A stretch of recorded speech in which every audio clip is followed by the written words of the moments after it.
നേരം എത്രയായെന്നറിയോ? ഒരു 4-4:30 ആയി കാണും. അല്ല, വാച്ചല്ലേ കയ്യെ കിടക്കുന്നേ? സമയം അറിയാൻ പാടില്ലാഞ്ഞിട്ടല്ല. ഈ ഉളി തേക്കാൻ തുടങ്ങിയിട്ട് നേരം എത്രയായെന്നാ ഞാൻ ചോദിച്ചത്. തേച്ച് ഉളി തീരാറായി.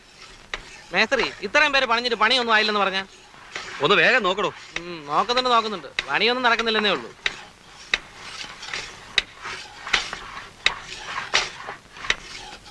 എന്തായി പെരപണിയൊക്കെ? എന്താവാനാ ശങ്കരേട്ടാ, ഇതിപ്പോഴും തീരുന്ന ലക്ഷണമില്ല. രാവിലെ മുതൽ നാട്ടുകാര്യങ്ങൾ രാഷ്ട്രീയം പറിച്ചില്ലോ ഇവർക്ക് പ്രധാനം. ഇവരൊക്കെ ഇവിടെ തർക്കിച്ച സോഷ്യലിസം വരുമോ നാട്ടിൽ? അതെ, പണിയെടുപ്പിക്കാൻ ഒരു വൈഭവം വേണം. പിടിച്ചേ.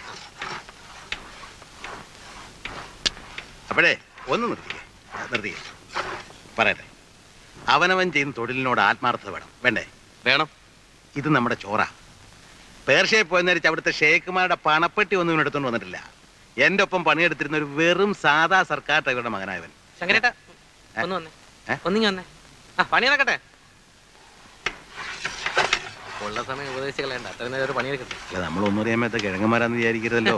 വാ മതിയല്ലേ? ഞാനിപ്പോ വരാം. ഇതാരാ? നിങ്ങൾ എന്ത് മനുഷ്യനാ? മുരളിയെ കൊണ്ട് ഇതൊക്കെ എടുപ്പിക്ക. അതിനെന്താ അമ്മനെ എടുത്തി? പാലക്കാട് കോട്ടയത്ത് താമസിക്കുമ്പോ സ്ഥിരം പീഡിയപ്പൊക്കെ ഞാനല്ലായിരുന്നു. അതന്ന്. ഇന്ന് അങ്ങനെയാ? ഇന്നും അങ്ങനൊക്കെ തന്നെയാ. ഇവൻ അന്യനൊന്നും അല്ലല്ലോ, നമ്മുടെ കുട്ടിയല്ലേ. ഞാൻ പറഞ്ഞ ശരിയല്ലേ? ഗീതേ, മുരളി ഇരിക്കുക കേട്ടോ. ദേവുവിന് സുഖം തന്നെയല്ലേ? അസുഖമൊന്നുമില്ല. അമ്പലത്തിലെ ഉത്സവത്തിന്റെ കണ്ടതാ ദേവുവിനെ. അമ്മ ഒരു ദിവസം ഇങ്ങോട്ട് വരണം എന്ന് പറഞ്ഞിരിക്കുക.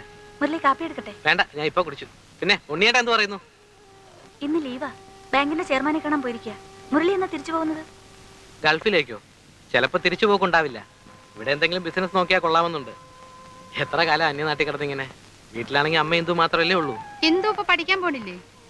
പഠിപ്പൊക്കെ നിർത്തി. മണ്ടിയാണെന്നേ. ഇനി കെട്ടിച്ചു കൊടുക്കണം. ഓ, ഇവറ്റകളെയൊക്കെ പഠിപ്പിച്ചിട്ട് എന്താ കാര്യം? ഇവിടെ ഒരുത്തിയുണ്ട്, രമേ. പഠിക്കുന്നുണ്ടെന്നൊക്കെ പറയുന്നല്ലേ. മോളത്തിന് എണ്ണ എടുത്ത്. ശരി. രമ വരാറായില്ലേ? കോളേജ് വിട്ടാ ചിലപ്പോ ഗോപുനെ കാത്തു നിൽക്കും. അവനും ട്യൂട്ടോറിയെന്ന് ഒരുമിച്ച് ആ ബസ്സിലാ വരിക.